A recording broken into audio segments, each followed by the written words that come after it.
another interesting episode of Labor Lens, where we bring to you update information in the world of work and pay. I am Sharon Ijason. On this week's episode of the program, we will be discussing about the oil and gas sector, the several challenges the sector is faced with. We will also provide solutions to the issues. Join me.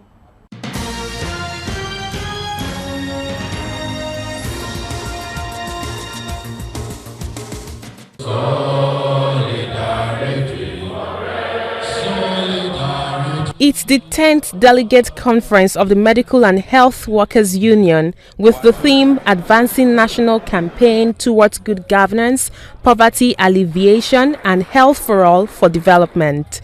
The well-attended event has experts from different fields to discuss the way forward for the sector.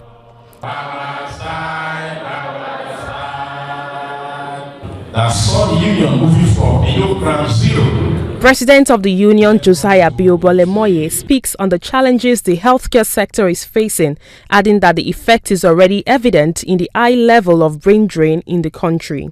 We are standing here today to make a pronouncement that we are against privatization. So we say no to privatization, no to privatization. The president should, if he wants the health sector to be successful, the public health institutions to work without crisis, then he should not repeat the mistake of appointing two medical doctors as Minister of Health and Minister of State Health.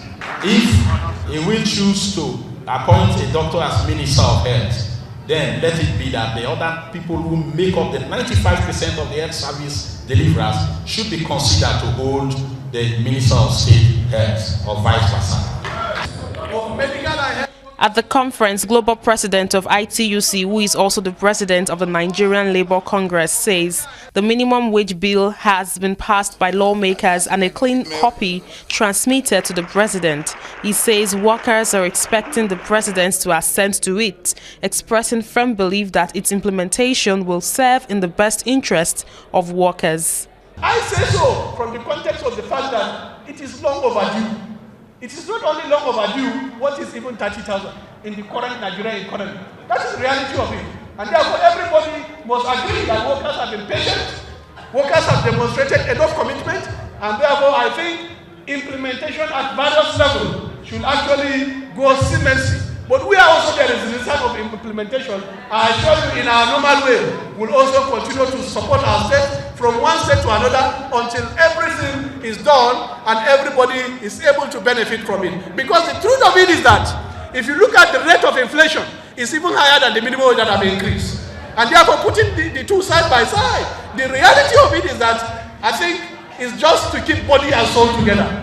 Participants here share a consensus that global solidarity is essential to ensuring growth for development in developing countries.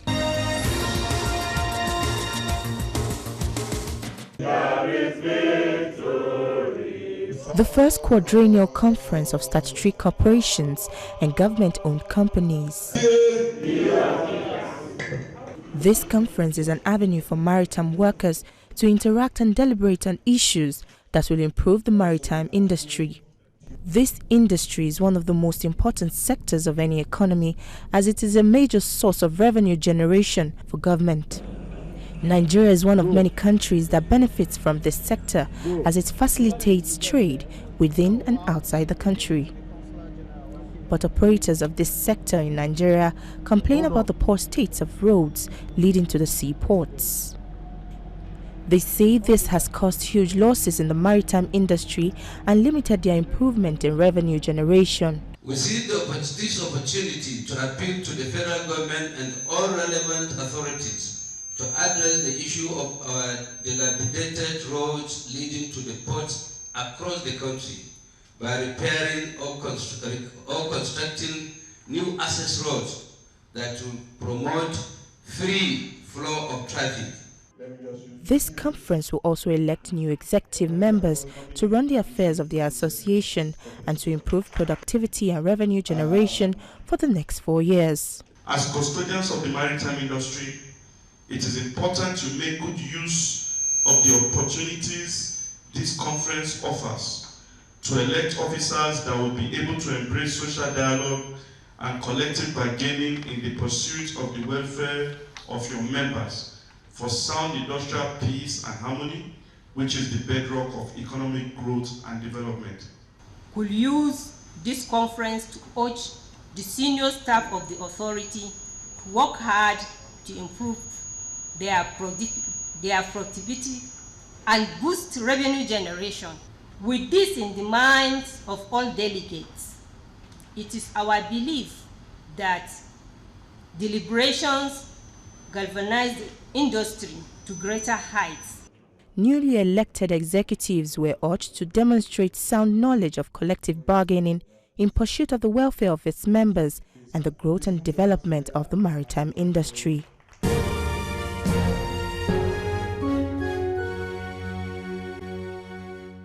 The issue of the refinery is very simple. Yes, the 4 refineries we have now, we all know that it's not capable of getting to our needs. Also, there are also leakages due to smuggling and all, because our products are cheaper when for the neighboring countries. So, but we need to concentrate on local refining, whether we like it or not. For the past government, they've not been sincere. I don't talk of turnaround maintenance, you take almost 4 years or 5 years to do it. And when you even do it, you don't give it to the appropriate contractors.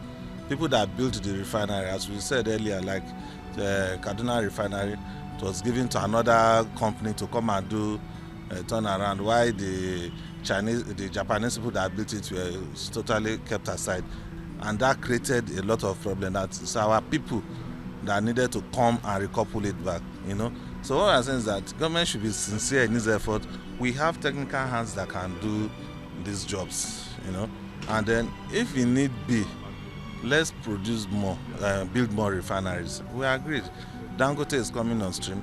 There was a time 18 licenses were issued out and only a few could do it, because they are talking about pricing, you know, about pricing and all. So there's more work to be done, but government sincerity has to come to really revamp the refineries. We give an example. If you have a car and you don't service your car as and when due, you should expect problem. Your oil will be black, your plugs will misfire and everything, and these things need to be changed regularly. This is exactly what is happening with the refineries. So when you leave it like that, you are going to get problem. I will believe some people or some cabal want to run these refineries down so that I give it a bad name and then buy it as scraps. We've also offered various options too. The funding, maybe government can change the funding model, the business model it has approved, and then use another model to run the refineries. We canvassed for the NLNG model, where government had 30% and private investors had controlling shares to 59-41. If you can use that one on the refineries, we don't have any problem. The main thing is that core assets have to remain in government hands, because if you leave core assets in the hands of private individuals, whether local or foreign, it's like ceding your authority, your sovereignty to this group of people. And in the long run, it's not going to pay us well. The problem we are having in this refinery is sabotage and lack of goodwill, first and foremost. A lot of us in Nigeria are now after what we give to make Nigeria working again, but what we take out of Nigeria. Come and think of it. From before now, refinery, turnaround maintenance and co-importation, all is being done, even supply, buying of crude oil, everything is being done by cronies or party agents that have no knowledge of whatever they are doing. What do? They take it, sell it to a third party. The money keep on increasing. Then the refinery that was trying to refine a little, they make sure it doesn't work. How did they start? By bringing an expatriate that doesn't even know what happened. If you want to be sincere, get the people that installed it. At least they have the pre-knowledge. But why those people are doing it, we have Nigerians that have been trained to go be the glory in Port Harcourt. When they bastardized it through Andy Oba and all the rest, a lot of them, they said they gave that contract, but they could not do anything. But finally, the in-house, the staffs did the maintenance and they started working. We still have the human capacity to do it. So we pray that the government should engage the staff. Nigeria has everything. We have workers. We have people that are knowledgeable. We have people that are experienced. A lot of talents are on tap in this country. Let's put them in place. That's why we are praying for this employment NAPC want to be let it be sincere, let it be actually be open, let the best hand be brought into to help those that are there. The refineries will walk back again.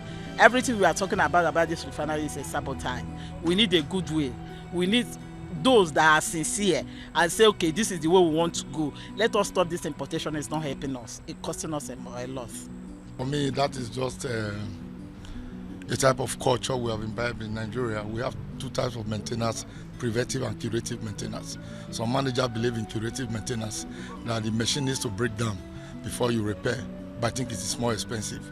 But for the preventive maintenance, we need to take that as a culture, so that the turnaround maintenance, so the equipment or the tools, they don't need to break down before you try to fix them. I think it's a culture, it's something we've been living with.